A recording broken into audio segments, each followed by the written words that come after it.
We continue our coverage of Joe Bryan's evidentiary hearing. He's the former Clifton High School principal convicted of murdering his wife back in 1985, who's now back in front of a judge trying to get a new trial. Leslie Draffin has the story from Comanche, where Bryan's attorneys spent the day trying to show there may have been another possible suspect in Mickey Bryan's murder. Today was a busy day in Joe Bryan's hearing. 7 people took the stand, including the man who prosecuted Bryan in 1986 and 1989, former District Attorney Andy McMullen. McMullen first answered questions about the special prosecutor in the case, Gary Llewellyn.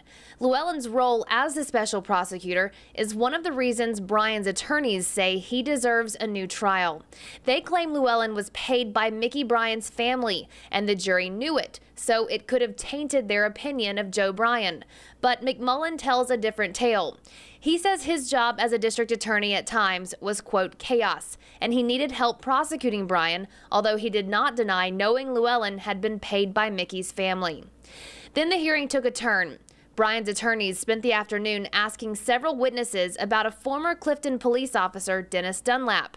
He killed himself in 1996, but was then named the prime suspect in another murder that took place in Clifton in 1985. 17-year-old Judy Whitley was found dead on June 20th, 4 months before Mickey's murder.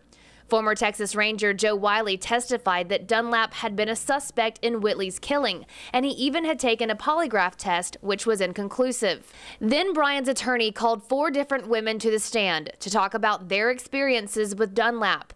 All said they'd had run-ins with the officer and felt scared of him. Linda Learden was a successful real estate agent in Clifton. She says her encounter with Dunlap happened at the Dairy Queen in town while she was there with her son's Little League team. She had a tense conversation where she says Dunlap asked her to go get a drink with him, but she said no. It just kind of gave me the shivers, made the hair on the back of my neck stand up. Learden says she left that day and drove around before going home, so Dunlap couldn't follow her. Today she told her story because she thinks Joe Bryan is innocent. I've always believed in his innocence, and I've always thought it was just travesty that he has spent his time in jail. It was a terrible misjustice. And she believes Dunlap should have been looked at in Mickey's murder too. In Comanche, Leslie Draffin, Channel 6 News. Now, Leslie is staying in Comanche, and stay with Channel 6 for the latest on this developing case. She'll have one more report tomorrow. For more information, head to our website, kcentv.com.